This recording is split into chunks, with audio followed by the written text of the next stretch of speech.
The slang term woke originally meant being conscious of racial discrimination.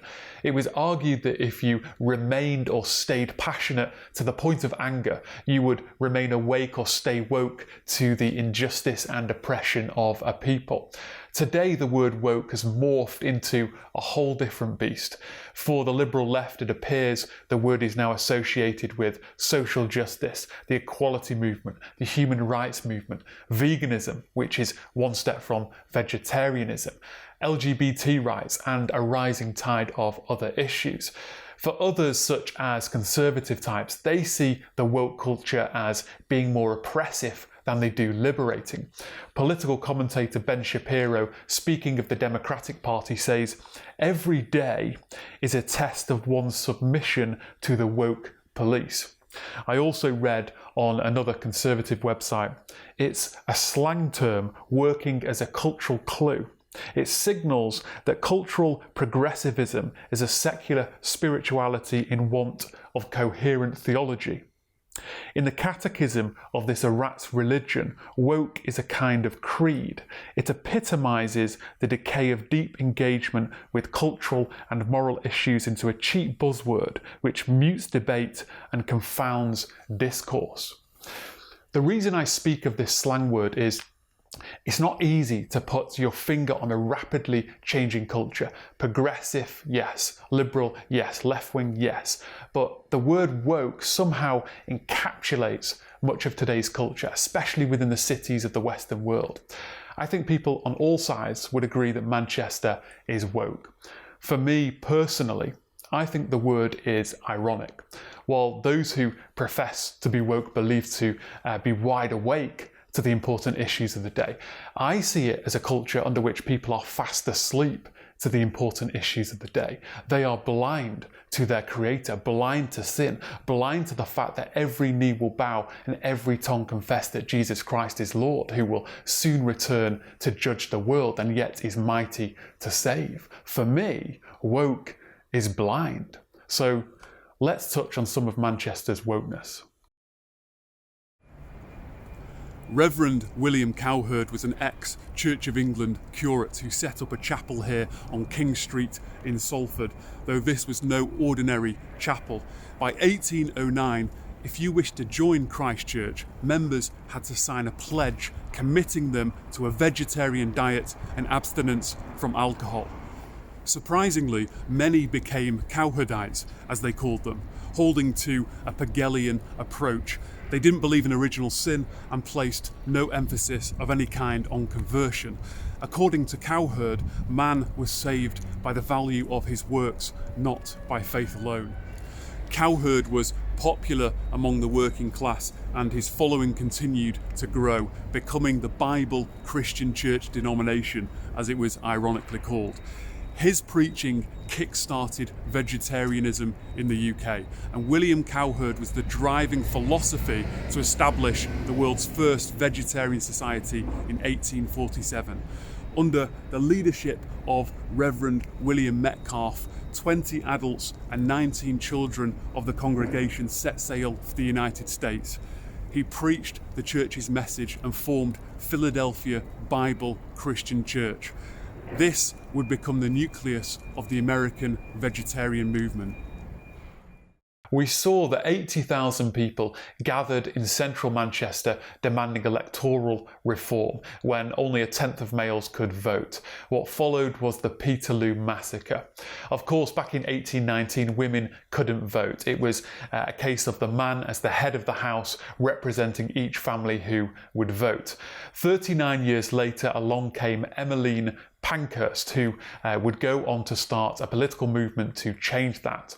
Born in Manchester to politically active parents, she was introduced at the age of 14 to the women's suffrage movement, a movement determined to fight for the women's vote. Shocked at the harsh conditions in Manchester's workhouses, Emmeline founded at least two movements and joined left-wing political parties. Pankhurst founded the Women's Social and Political Union, the WSPU, in 1903, an all-women suffrage advocacy.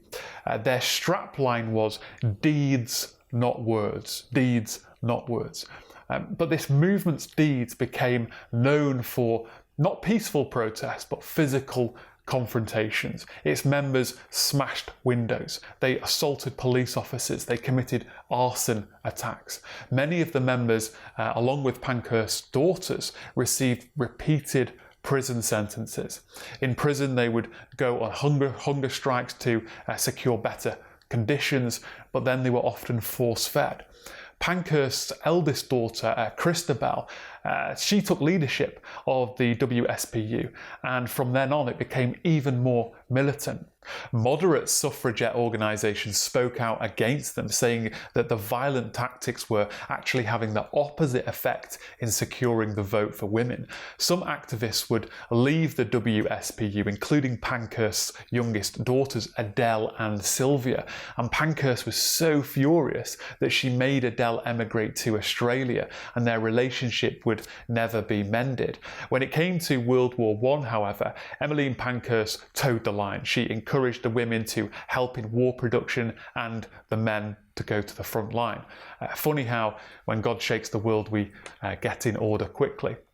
In 1918, the Representation of the People Act came in, allowing women over 30 to vote, and men who didn't own a property could vote as well at the age of 21. However, there was a reason for the difference in age. It wasn't just on the face of it a case to discriminate against women. The discrepancy was intended to ensure that men did not become minority voters as a consequence of the huge number of deaths suffered during the First World War. Once women could vote, Pankhurst set up the Women's Party, promoting women's equality in public life. And she would even sell her home and travel as far as the United States to address crowds. However, in later years, she was concerned by the far-left Marxists. There was a party called the Bolsheviks. So she actually joined the Conservative Party and went on to become the Conservative candidate for Whitechapel and St George's in 1927. She died the following year, just weeks before the extended votes to women of 21 and over in the Representation of People Act 1928. 2 years later, she was commemorated with a statue in Victoria Tower Gardens next to the Houses of Parliament. And today, there is a statue of Pankhurst in St Peter's Square in central Manchester. In 1999, Time named her as one of the 100th most important people of the 20th century, stating that she shaped an idea of women for our time and shook society into a new pattern from which there could be no going back. Women have been treated terribly throughout history, so I'm sympathetic to the emotions behind the causes. I'm pleased women can vote today and are treated as equals in society. We must, though, take off our rose-tinted glasses. The assertion of power, the aggression, the outright terrorism, as it's been described, the usurping of authority by any means, is nothing short of the Jezebel spirit. 1 Samuel 15 says, "For rebellion is as the sin of witchcraft." What Pankhurst kick-started in Manchester has given rise to the radical feminism of today. Manchester is a diverse city, communities from all over the world. We have our very own Chinatown, which does some great food. There are tight-knit Jewish communities, which is wonderful. I enjoy living in a city of diversity, of cultures, of people groups. In the UK, though, we bow at the altar of diversity. Diversity cannot be questioned. It must be a good thing and protected at all costs. And anyone who says any different is a ... a xenophobe, a racist. You fill in the blank. And this for me is where wokeness cancels debate and it cancels individuals for questioning the mantra. Just as the Romans brought with them their gods and established altars and dedicated and sacrificed unto them, so today we have people from all over the world who have brought with them their gods, establishing their altars, dedicating the land and the rest of it. We have every religion in Manchester and every fringe organisation, from Scientology, the Church of Science, Freemasonry, you name it, all calling on their own deities and powers. about 17% of people in Manchester can't speak English. Outside of Christianity, atheism takes the biggest chunk of the pie, then Islam. Nearly 16% are Muslim. If we call on the name of the Lord to transform our city, we should grasp the basic demographics. For example, if you go full steam ahead and decided to post through every door in your local area gospel tracts, but you weren't aware that, let's say, 2/10 couldn't speak English, and then meanwhile we're releasing stats on our social media of how many that we've reached, then we're deluding ourselves, right? We're deceiving the body of the church. And don't tell me this isn't a thing, right? We love to manipulate ministry stats so that they look good on social media in the annual report, and so the coppers keep flowing in, but we're undermining what God is actually doing or could have done. So some simple digging, and let's be honest, with the internet you don't have to lift a spade, you literally only have to lift a finger. We discover the obstacles, we determine the action if necessary, the areas that may need intercession, etc. I'm going to turn now to the history of the LGBT community in Manchester, and I want to honestly represent it, so I'm relying on Wikipedia for this and at times reading word for word because I don't want to misconstrue facts. Now, during World War II, the New Union pub hosted drag shows which were popular with the American troops stationed nearby. Through the 50s, it would attract an LGBT clientele. One man who was developing computers at what was then the Victorian University of Manchester was prosecuted in 1952 for homosexual acts. Alan Turing was a genius and war hero who was the primary force in continuing to solve the Enigma code. Facing imprisonment, Turing accepted chemical castration treatment, a process that involved injections with synthetic estrogen. In 1967, homosexual acts in private between two men were decriminalised. 12 years earlier, however, Alan Turing, aged 41, sadly died from cyanide poisoning. He was found just south of Manchester in Wimslow with a half-eaten apple by his side, which conjures up all kinds of imagery. Biographers Andrew Hodges and David Leavitt have both suggested he was reenacting a scene from Snow White and the Seven Dwarfs, his favourite fairy tale, and that he took especially keen pleasure in the scene where the Wicked Queen immerses her apple in the poisonous brew. Tragically, his death was determined in an inquest as suicide, although later it was disputed. Today, some see Alan Turing as a gay martyr. The Alan Turing Memorial is located on the other side of Canal Street. In the 60s, Manchester's gay scene expanded across Albert Square and Deansgate, the Union pub still being at the centre of the community. The North West Homosexual Law Reform Committee was founded by a Labour councillor. The first meeting was held in Manchester. And 3 years later, the partial decriminalisation of sex between men over the age of 21 took place. The Northwest branch of the National Homosexual Law Reform Committee became the National Campaign for Homosexual Equality in 1969. In 1965, Rose Robertson from Manchester, who witnessed the harassment and mistreatment of the LGBT community, set up a support helpline called Parents Inquiry, and this was the predecessor of the national charity Families and Friends of Lesbians and Gays. In the 70s, the Manchester Gay Alliance was formed by the university's LGBT societies. Supported by the university and local council, the Manchester Gay Switchboard was set up to provide support and information to callers. In '84, Manchester City Council formed the Equal Opportunities Committee, including a gay men's officer and lesbian officer.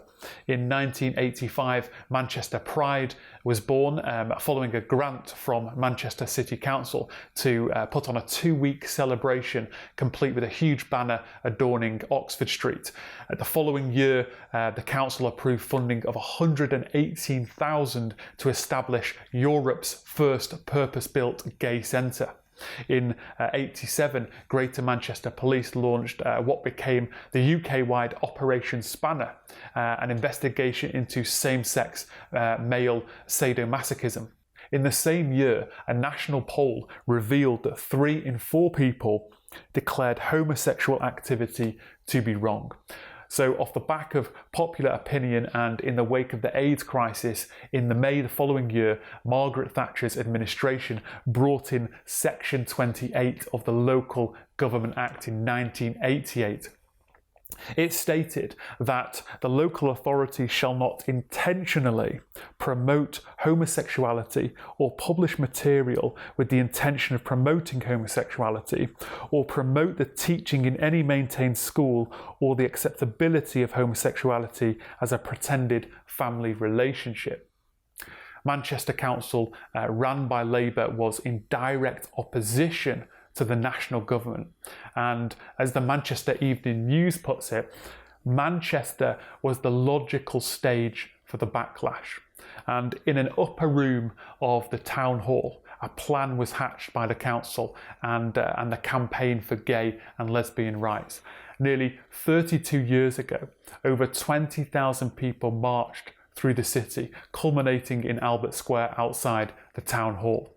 Pat Carney, a Labour councillor who chaired the committee that organised the protest, is still Manchester City Centre's spokesperson today. Think about that. They felt empowered and had momentum, and what took place in Manchester would flow down to London.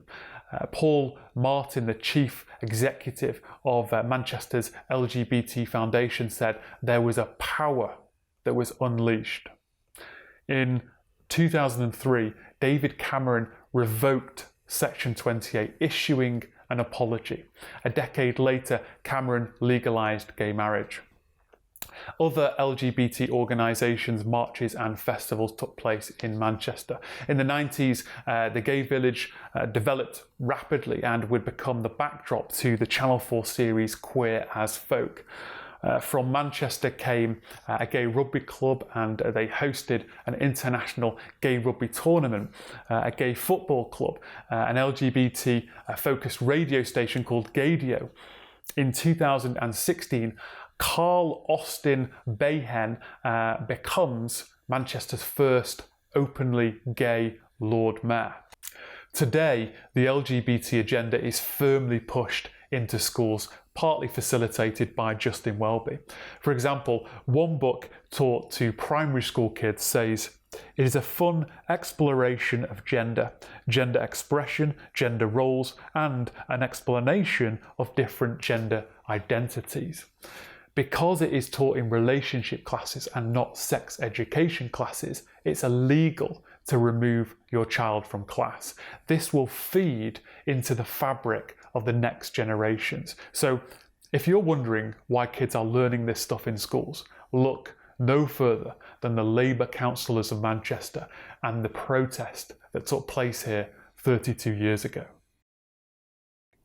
Church should be countercultural, but much of the church is woke. It is flowing down the river woke.